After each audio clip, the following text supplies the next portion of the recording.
G'day guys, Adam Lesniak here, CrossFit competitor. First of all, congratulations to everybody and all the hard work that's been done during the Open. Seen some great scores posted on the game site. I'm down here today in Frankston, Victoria, Melbourne, Australia, home of CrossFit Frankston. And of course, the owner of CrossFit Frankston is none other than Australia's top CrossFit athlete, Rob Forte. I had a chance to sit down with Rob. We talked about his run through the Open, regionals, and the possibility of going to the games. 3, 2, 1, go!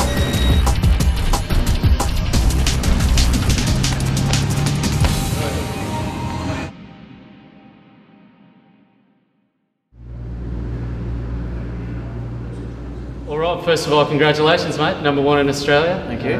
3-4 weeks down in the Open, and you're looking pretty good. What are some of your thoughts on 2012 Open so far? Well, it's pretty much been expecting what's showed up, so I've predicted the workouts. I was initially planning to try and get top 3 with Chad McKay, Chris Hogan, Brendan Southwick, all those guys up there. I wasn't too sure where I'd finish, so I'm happy to be in that #1 spot. So you mentioned those names of the guys in Australia, and we hear about a lot of the big names from the States. What does the leaderboard sort of mean to the Australian athletes and CrossFitters? Do you pay a lot of attention to it? Yeah, I'd sort of look at where the Australian athletes are in the worldwide leaderboard, just to see how we compare. It's a little bit different when you go to the games because you haven't got that many people between you. So if we've got the 3 of us in the top 100, it's looking pretty good. So yeah. And quite a few people signed up from Australia this year. I think I read somewhere they're the 3rd largest representation region behind a couple in California. The birth of CrossFit. So that's pretty promising for the future, isn't it? Yeah, definitely. It's good to see heaps of people getting involved. We've got a bit over 40 athletes from here getting involved, so it's good. And that's CrossFit Frankston, your box, yeah. And the team's sitting 8th at the moment, which is good to see. Well, you talked a bit about, you got the workouts that you're expecting. Tell me a bit more about the programming that's come up in these workouts and what you've thought about it. Well, the first one was very unexpected. I'm like, saw people posting on Facebook, I'm like, yeah, whatever. Went to the game site, I'm like, oh shit, it is burpees. So I wasn't disappointed to see anything like that, because we train for it. It's just do the workout. It's not like I think of anything that I don't want to see. It's just there's the workout. Let's get it done. That's the point of CrossFit, isn't it? Be ready for anything. So there's no workout where I think, I don't want that to show up, because that's what the training's for, just to make sure you're not thinking like that. Just hit every workout hard and try and get your best result. Well, certainly, in terms of Australia, you're #1, so you're obviously, pretty well-rounded athlete, and you can handle pretty much anything that comes up. You feel confident with those sorts of things? Yeah, it's just, it's hard to know whether you're doing the right things throughout the year in terms of your programming. I guess the regionals is the biggest test of how well you've been going throughout the year and how consistent you've been training. So I guess that's going to be the real test to see whether it's all worked out. You spoke a bit about regionals, and what are sort of your expectations? You said you want to be top 3 in the Open. What are your expectations for regionals and further afield into the games? Well, I'd like to qualify. That's the first step, isn't it? You've got to make it out of regionals. It's getting harder and harder every year, so I'd just like to qualify. I came 3rd last year. If I can go one better, that'd be good, or match the Open. I haven't got a number in my head. I just want to do my best, and hopefully that's enough to qualify. And the big news in this region, of course, is Pat Barber is no longer in the Australasian region. He's moved back to California, obviously, and so you don't have to worry about him this year. He's definitely a tough competitor, so it does open up a spot. Like if he was in our region, it's pretty much guaranteed he's in that #1 spot.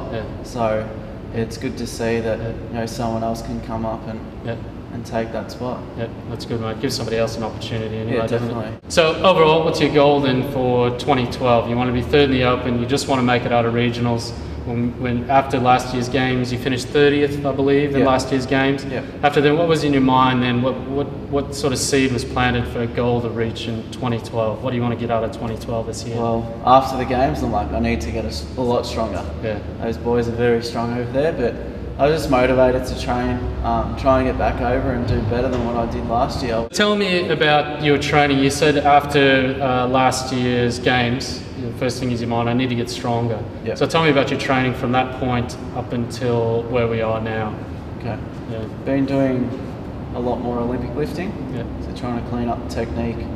Trying to do the things that goes with the Olympic lifting, so heavy squats, all that sort of stuff. Yeah. Heavy pulls. My lifts have gone up quite a bit, so like a total, which is clean and jerk and snatch has gone up about 25 kilo total. So it has worked. It's still a lot way behind what the guys are doing in America. So, but I'm getting there. Yeah, it just takes time, strength. So. Well, I saw a bit of your video actually in the snatch workout for the games that you had posted at the CrossFit Frankston site. Yeah. And your technique looked fantastic, mate.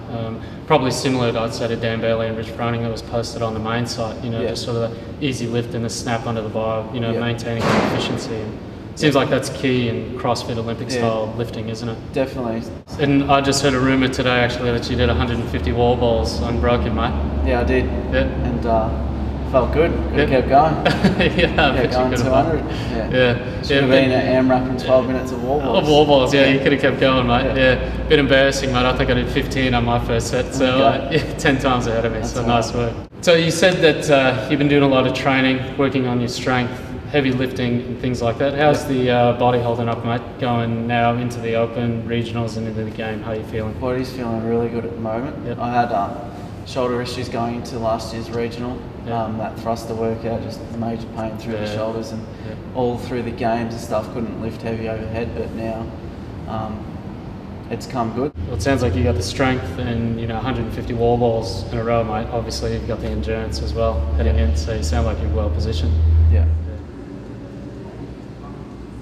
Earlier we spoke about the leaderboard and some of the strength aspects of the American guys and the Europeans and things like that. Yeah.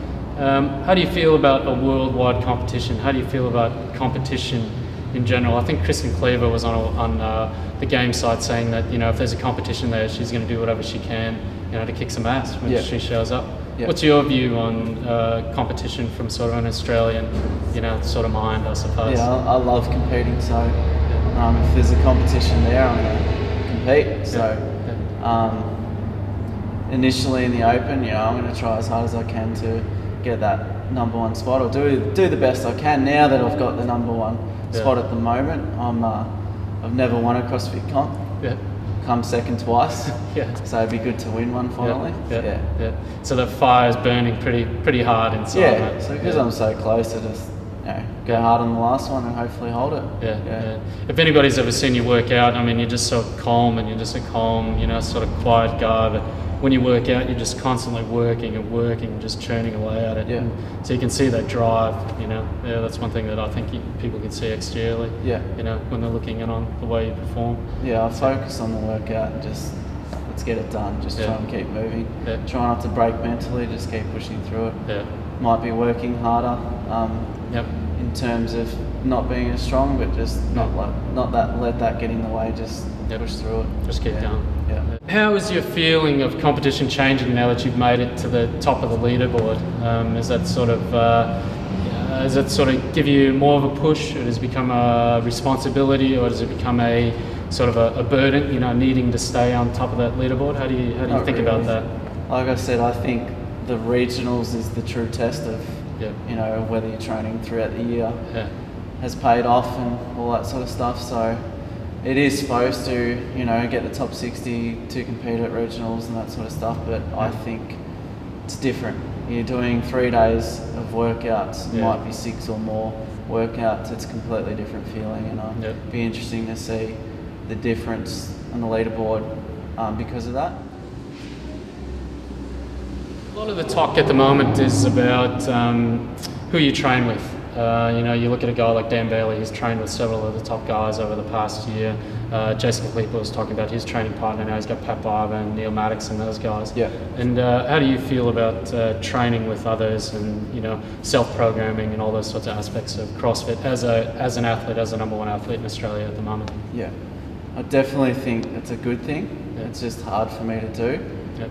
Just running the gym and finding time to get out and train with others, or I've got a couple of good guys in here, but they train during the sessions when I'm taking the sessions. Yeah. I try and jump into a session or try and get them to train with me as much as I can. Yep. We will do that leading up to the regional, but I usually train by myself. Yep. I usually sometimes video myself so I can correct my movement, but it'd be nice to have someone there correcting it as I do it. Yeah. In terms of the games, how do you feel about going back to the games? You nervous, excited, looking to maybe prove something that you didn't last year? What's your mindset as you look towards getting back to the games? I'm not really getting too ahead of myself. Yeah. You know, concentrating on the regional. Got to do it first and not get too ahead of myself. But my training has been for the games, competing well at the games. Yeah. That's what my training has been for. It hasn't been training for regional. It's got to be exciting, mate, coming from the other side of the world, going to a stage like that. If anybody knew you and knew where we lived, you know, we're just a normal guy from a small town, you know, and suddenly you're thrown on a world stage and touted as, you know, one of the top athletes in Australia. That's got to be hugely exciting for you. Yeah, I don't try and overthink it. I just think about the workouts, get it done, try not to get overwhelmed with the atmosphere. I actually don't really get intimidated by anyone or any competition. It's just focus on getting the job done, and I guess you're not getting nervous or, you know, allowing other things to come in and affect your workout. So I think it's an important thing to try and block it out, but enjoy it at the same time. Have fun, don't take it too seriously. So getting a bit of both. Definitely. It's fun to think about all the glitz and glamour, mate, but as soon as it goes 3, 2, 1 and you grab a hold of that bar, the world sort of just disappears, doesn't it? You know, it's about survival then, isn't it? And then after the workout, you know, you can take it all in and enjoy the atmosphere, enjoy the crowd, all that sort of stuff. But during the workout, it's just like concentrate on that and that's it. Block everything else out. Before we talked about CrossFit Frankston, the team is #8 in Australia at the moment. This is your box, so you've got to be pretty proud of what's happening in here. Definitely. It's good to see, like, there's a couple of guys that have really surprised me on how well they've been doing. I thought, they'll come good in about a year, but they've come good now when it matters. So it's good to see a lot of good scores come up from our box, and the combined scores go towards the team. So I was very, very happy to see our team in the top 10, which is good. Just in closing, Rob, you know, congratulations, mate. #1 in Australia, that's fantastic. Australia's a sporting-rich nation, isn't it? To be the top competitor in any sport in Australia, I think, is a great accomplishment. So how do you feel about that? Has it sort of sunk in, you know, where you're sitting and, you know, what sort of esteemed company you might be in, you know? Not really, I don't think about it too much, don't want to get too excited about it. Like I said, the regional is the one that matters, so I'm happy to be up there. It's good to see that obviously what I've been doing has been working, but not getting too ahead of myself. The classic sportsman's attitude, mate. Just keep it cool. See what happens in May. See what happens. Over the 3 days. It's inspirational stuff, mate. There'll be a lot of people outside watching in, you know, watching your progress and really pulling for you. I've told you many times that, you know, you're one of the reasons I caught you on the games last year, and you know, you grew up basically, you know, not too far from where I did and where I'm from now, and you know, I thought, well, shit, if he can do it, you know, maybe I can do it too. So that really spurred me on to, you know, to look into CrossFit and to get into it. So I appreciate that, mate. And there'll be plenty of others out there doing the same, I'd say. So congratulations, mate, and good luck for everything. Thank you. All right, no worries. Thanks, mate.